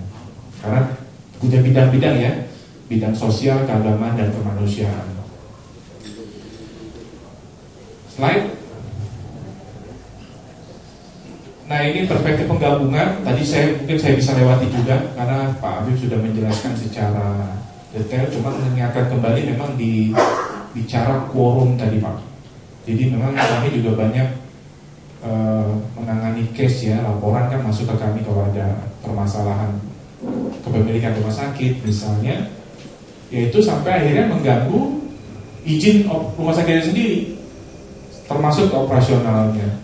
Jadi pada saat penggabungan tadi yang diingatkan oleh Pak sumber sebelumnya Pak Habib mengenai quorum tadi menjadi penting memang, ya. Jadi jangan sampai nanti sudah dilakukan ternyata ada yang memperkarakan, ini belum quorum nih, kan gitu ya. Itu sangat-sangat mungkin terjadi. Jadi apa yang disampaikan tadi oleh Pak Habib saya setuju betul bahwa itu harus dipastikan itu quorum.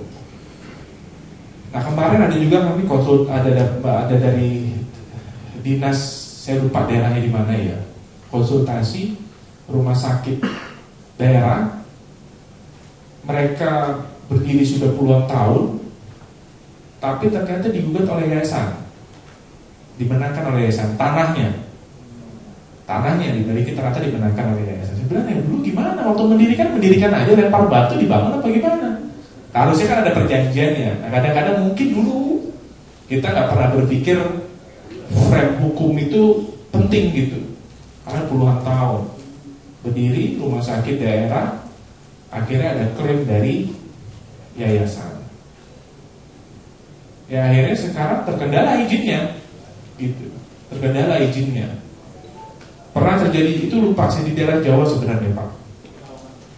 Kalongan ya Kalongan. Tapi saya kemarin arahannya harus tetap diberikan dulu izinnya. Jadi silakan, itu perkara hukum, administrasi mengenai perizinan harus tetap keluar. Karena kalau nggak keluar, akses masyarakat kan yang terganggu.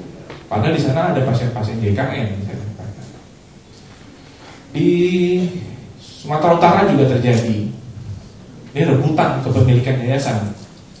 Cuma memang yayasan gereja kalau nggak salah ya, rumah sakitnya puluhan tahun juga, dari zaman Belanda udah ada. Running, sudah bagus Pak, kayak gini kan bagus nih. Wah, saya pas lihat gedungnya, waduh, mewah sekali gedungnya ini. Ternyata memang bagus sekali yang dijalankan oleh Yayasan Jemaah Haji. Nah bedanya di sana ketika sudah bagus, mungkin tadi anak-anak yang pendiri-pendiri tadi yang berpikir kok kita nggak dapat apa-apa ya. Akhirnya mulai diperkarakan. Akhirnya sampai dengan sekali lagi izin rumah sakitnya yang terganggu. Karena sidang kemana-mana, melapor kemana-mana. Akhirnya tadi korbannya layanan kepada masyarakat lagi. Nah, kami harapkan itu nggak terjadi di rumah sakit Islam Klaten, bahwa tadi Pak Anas juga sempat ngobrol ya, bahwa pengurus yayasan itu ada unsur dari Muhammadiyah, ada dari NU. Karena jujur Pak, saya pas lihat tadi ini rumah sakit besar sekali. Karena semakin besar aset, itu biasanya salah satu pemicu friksi-friksi yang ada di dalam yayasan. Tapi mudah-mudahan itu nggak terjadi. Ini membuktikan dengan rapat seperti ini, mau mendengar tadi ya Pak, kalau bahasa Bapak tadi mengaji ya Pak Anas ya, mengaji tentang perspektif undang-undang yayasan dan undang-undang rumah sakit. Saya pikir pengurus di sini lebih solid dibandingin dengan tempat lain. Nah ini penggabungan juga, jadi mengenai definisi rumah sakit. Ya, rumah sakit ialah institusi pelayanan kesehatan yang menyelenggarakan pelayanan kesehatan perorangan secara paripurna, yang menyediakan pelayanan rawat inap, perawat jalan, dan gawat darurat. Terus rumah sakit harus memenuhi persyaratan lokasi, bangunan, sarana prasarana, SDM, kefarmasian, dan peralatan. Rumah sakit dapat didirikan oleh pemerintah daerah, dan swasta. Secara filosofinya memang rumah sakit kan punya dimensi sosial ya Bapak Ibu. Kita sepakat tentang itu. Makanya kenapa nuansa di regulasi pertolongan dulu, jangan uang dulu kita minta, khususnya untuk pasien-pasien gawat darurat. Kalau bayangkan kalau udah gawat darurat udah megap-megap. Padahal di kesehatan tuh ada namanya golden period, dia harus ditangani segera. Mungkin kalau tangani segera bisa selamat. Tapi kalau dia masuk diminta dulu KTP-nya, habis itu oke nih gimana pembayarannya? Kasih uang muka dulu misalnya. Nah harusnya itu mudah-mudahan itu nggak terjadi di sini. Jadi makanya di undang-undang kita normakan dalam kondisi gawat itu nggak boleh dimintakan uang muka. Walaupun bisa jadi terjadi mungkin nanti masuk layanan, ya ini secara faktanya juga terjadi. Misal contoh, ternyata butuh pembiayaan, dia nggak mampu, bukan pasien DKN lagi. Saya pikir itu juga terjadi di sini. Terus kita menutup dari mana? Nah kalau yayasan mungkin mudah tuh, bisa CSR misalnya Pak ya, ada zakat, uang zakat dikumpulkan bisa dipakai untuk kita. Rumah sakit yang profit tadi nggak mudah dia, agak struggling dia ketika dia padahal tagihannya mungkin setelah dilayani 15 juta, 30 juta, tapi bingung akhirnya nutupinnya gimana. Tapi kalau yayasan karena memang tujuan untuk kepentingan umat tadi mungkin itu lebih mudah. Nah tadi dimensi sosial, tapi secara faktual kita nggak bisa tutup mata bahwa ini bisnis juga. bisnis industri di bidang kesehatan salah satunya. Kenapa saya sampaikan begitu? Karena faktanya banyak kok investor dari luar negeri yang mau masuk untuk bisnis rumah sakit, kan gitu ya. Dari pemerintah juga akhirnya kan membuka ruang itu. Tapi dimensi lainnya sebenarnya pemerintah mempunyai kewajiban untuk memberikan akses pelayanan kesehatan, tapi di sisi lain kalau belum maksimal peran pemerintah, swasta membantu, kita melibatkan.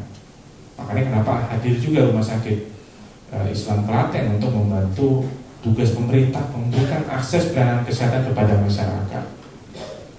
Nah, kalau melihat rumah sakit yang sebesar ini dikelola oleh yayasan, kami juga senang Bapak Ibu. Karena ternyata bisa juga kok profesional yayasan dikelola, jalan dia bisa bikin. Sekarang alhamdulillah ada 3 tadi ya Pak. Nah itu nggak baru 3 tadi bahasanya ya, baru 3. Jadi harapannya nambah lagi. Jadi secara aktual yayasan profesional juga kok ngelolanya. Dia buktikan dengan apa? Punya rumah sakit lain yang tadinya awal di sini punya penambahan lagi. Jadi bisa profesional juga untuk dikelola. Slide. Nah ini tadi ya, kategori rumah sakit itu dapat menjadi rumah sakit publik dan rumah sakit privat. Sakit publik itu ialah rumah sakit yang dikelola oleh pemerintah daerah dan badan hukum yang bersifat nirlaba Bapak Ibu. Yang disebut dengan badan hukum nirlaba adalah badan hukum yang sisa hasil usahanya dibagikan kepada pemilik. Tidak dibagikan kepada pemilik, melainkan digunakan untuk peningkatan pelayanan, yaitu antara lain yayasan, perkumpulan, dan perusahaan umum. Ini penjelasan dari pasal 20 ayat 2 Undang-Undang 44 tahun 2009. Mungkin saya akan mundur sedikit mengenai filosofi kenapa hanya di bidang rumah sakitan norma yang dimunculkan di Undang-Undang Rumah Sakit. Karena memang kita berharap rumah sakit sebuah layanan yang paripurna tadi itu didirikan kan bukan untuk 1 tahun, 2 tahun, 10 tahun, tapi untuk yang selama-lamanya, selama dia bisa hidup mengelola, yaitu berdiri rumah sakit itu. Berbeda mungkin dengan perseroan dia atau usaha-usaha lain, mungkin bisa jadi ditutup satu saat gitu. Nah, untuk mengamankan dari penyelenggaraan rumah sakitan tadi, makanya di undang-undang dibatasi hanya bergerak di bidang rumah sakitan. Jadi yang perseroan terbatas tadi nggak boleh punya unit bisnis lain. Kenapa? Karena bisa jadi punya risiko bisnis kan. Pilot misalnya, ketika pilot semua unit usahanya gitu. Jadi makanya dia dispesifikan hanya bergerak di bidang rumah sakitan. Nanti kita lihat ketika bicara putusan MK. Slide. Nah, ini tadi terkait dengan badan hukum ya, masih bergerak badan hukum. Jadi rumah sakit yang tidak oleh swasta tadi bergerak di bidang rumah sakitan, dan kemudian ada judicial review dari Mahkamah Konstitusi. Slide. Nah, putusannya pasal 7 tadi sudah sempat dibacakan oleh Pak Hafiz ya. Jadi pasal 7 ayat 4 Undang-Undang 44 tahun 2009 tentang rumah sakit tidak mempunyai kekuatan hukum mengikat sepanjang tidak dimaknai rumah sakit yang didirikan oleh swasta sebagaimana dimaksud pada ayat 2 harus berbentuk badan hukum yang kegiatan usahanya hanya bergerak di bidang rumah sakitan, kecuali rumah sakit publik yang diselenggarakan oleh badan hukum yang bersifat nirlaba. Jadi setelah Undang-Undang 44 tahun 2009 tadi keluar, begitu izinan, teman-teman Muhammadiyah menghadap, berkunjunglah audiensi ke kementerian. Terus bagaimana kami nih yang punya usaha ini gak cuma di bidang rumah sakitan, ada pendidikan juga. Gak lama NU juga menyampaikan hal yang sama. Cuman itu udah jadi kan, filosofinya bagus tadi sebenarnya kan. Kalau layanan yang paripurna di rumah sakit tadi diharapkan tidak terganggu dengan unit bisnis lain yang mungkin bisa memberikan resiko terhadap aset tadi. Tapi sebenarnya karakteristik perseroan terbatas dengan yayasan berbeda. Maka akhirnya waktu itu solusinya untuk diajukan ke Mahkamah Konstitusi.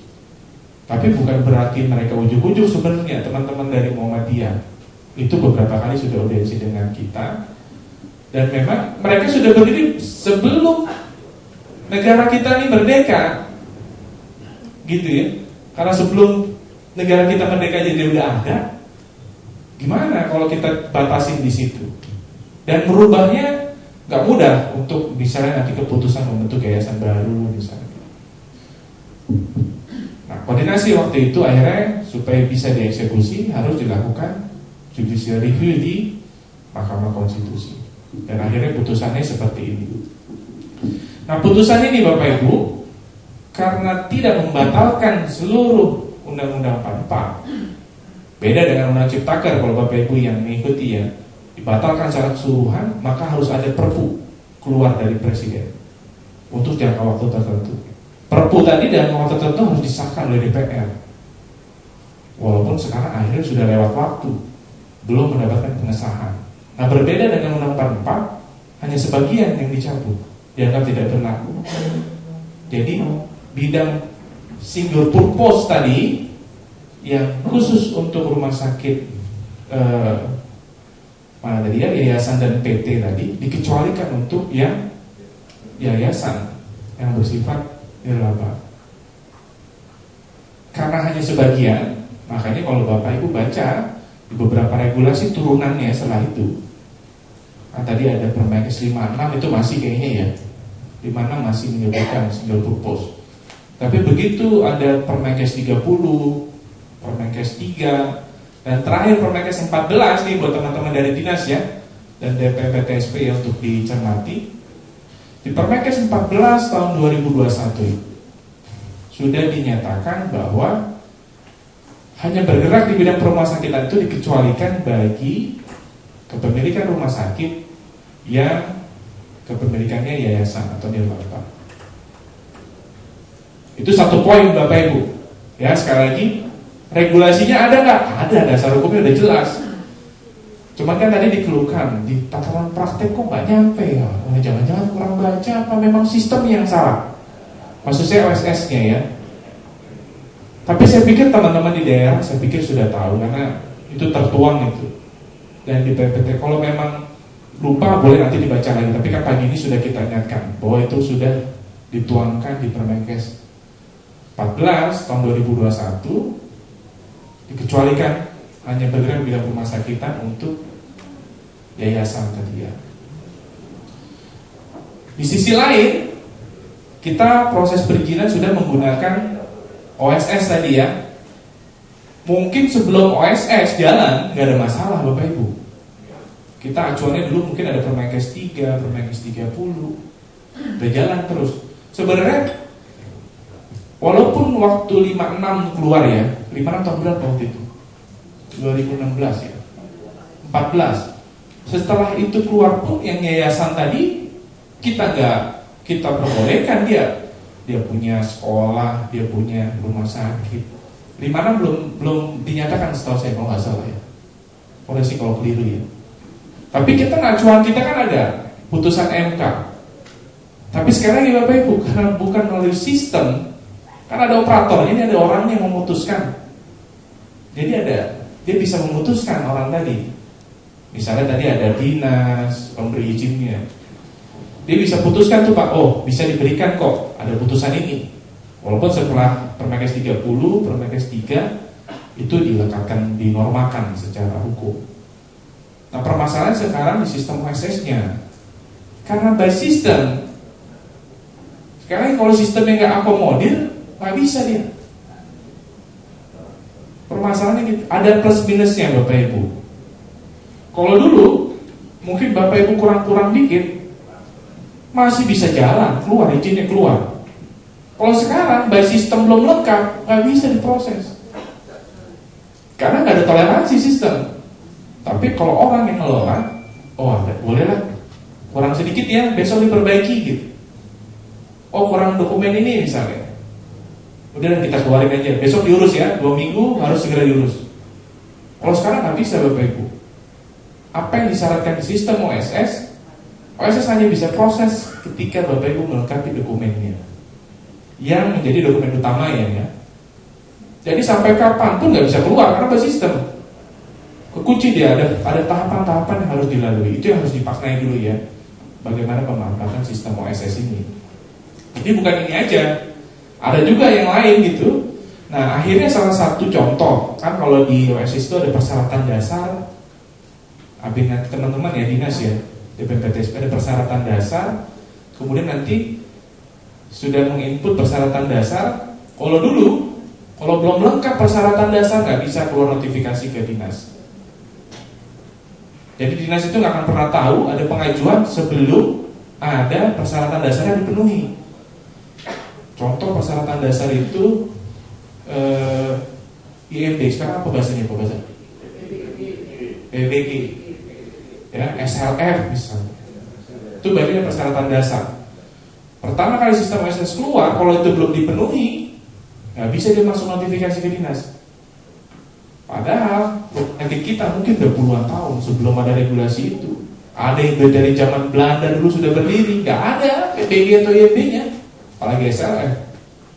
Disyaratkan di sistem, karena sistem dia nggak ada relaksasi tuh, nggak ada kebijakan yang bisa dibuat.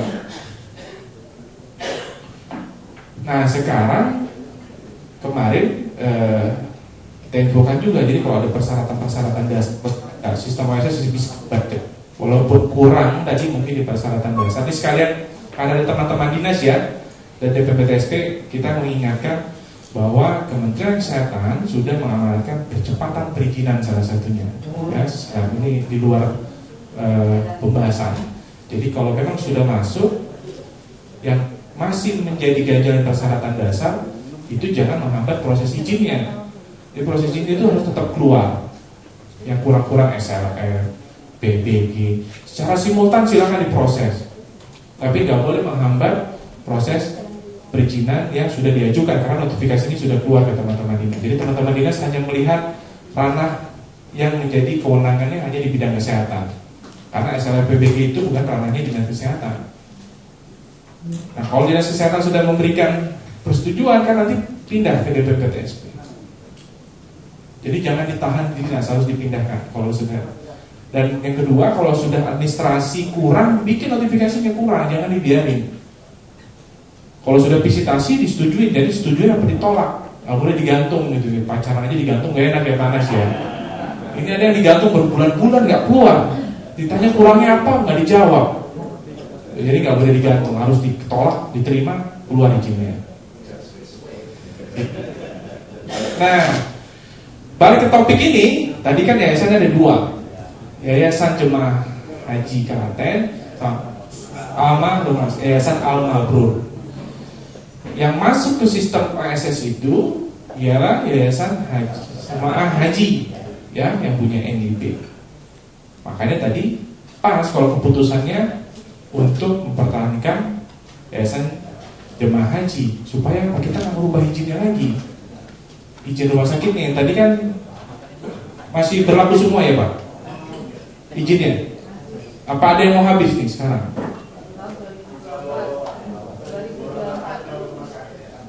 Baru semua 2024 habis. Oke. Mungkin kalau prosesnya tahun ini ya bisa selesai kayaknya Pak Bib ya, perubahan yayasannya ya. Nanti supaya nggak merubah izin rumah sakitnya, tetap yayasan jemaah haji dipertahankan, Al-Mabrurnya yang justru dilebur. Ya, kan maka pertanyaan berikutnya tadi kan rumah sakit berarti kan nggak usah dirubah nih. Tapi tadi yayasan menyatakan ingin mendirikan pesantren ya, pesantren. Nah sekali lagi itu di luar bidang saya Bapak Ibu. Mungkin Pak Habib lebih tahu. Itu pendirian pesantren itu bener nggak lewat harus OSS? Ya nggak tahu itu Pak. Kalau pendidikan yang umum Iya, tapi pesantren itu apakah OSS apa sebenarnya langsung ke Kementerian Agama izinnya? Kementerian Agama. Pendidikan untuk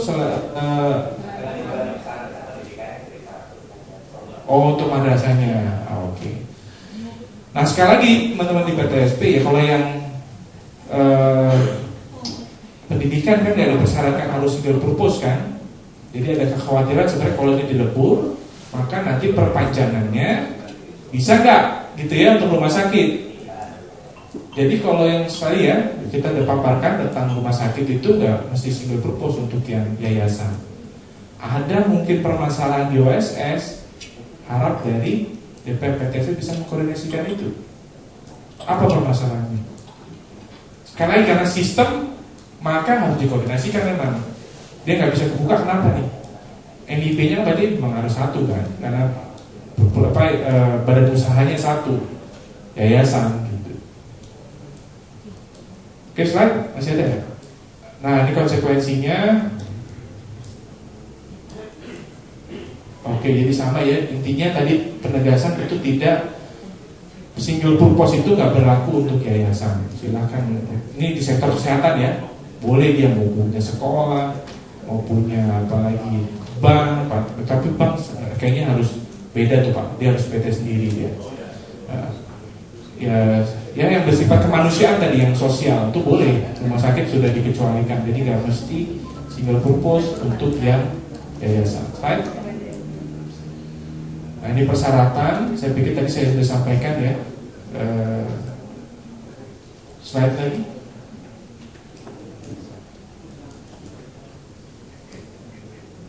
Oke, ini sama, tadi saya sudah sampaikan mengenai tidak single purpose. Nah mudah-mudahan dari sini nanti ada diskusi ya, kesulitannya apa dari DPPTSP atau dari Bapak Ibu atau dari Dinas, supaya kita bisa lebih hidup. Slide, saya pikir sudah habis. Oke, saya pikir itu Bapak Ibu. Mudah-mudahan setelah ini nanti kita bisa diskusi lagi, nanti biar Pak Basar, Pak Pugu dan Pak Leo bisa menanggapi juga. Terima kasih. Assalamualaikum warahmatullahi wabarakatuh. Waalaikumsalam. Baik. Terima kasih Pak Riko. Sebelum saya sampaikan ke Bapak, mungkin ada tambahan dari teman-teman bertiga. Baik, oke. Baik. Nggak banyak yang menambahkan saja Pak. Ini saya yakin permasalahannya pasti nanti ya. Tadi saya karena untuk pendirian pesantren tidak melalui OSS, berarti adalah ketika permasalahan akan terjadi ketika mengurus perizinan untuk yang pendidikan yang di luar pesantren, pendidikan menengah. Nah, sebenarnya nggak ada masalah di izin. Nanti ke depan pasti permasalahannya adalah apakah yayasan sudah diakomodir di sistem? Itu aja sebenarnya yang kita perlu cari jawabannya Pak, yang sama-sama nanti.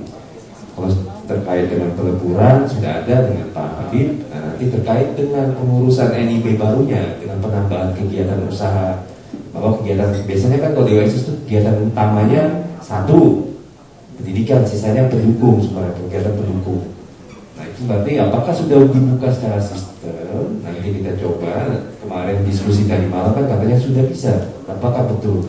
Kalau memang tidak ada masalah, mungkin nanti kita bisa cari solusi ya Pak Riko, sama-sama gimana kita membuka di sistem OSS itu di Kementerian Investasi. Mungkin itu Pak. Baik. Gimana caranya nanti? Baik, terima kasih Pak Basar dan Pak Riko sudah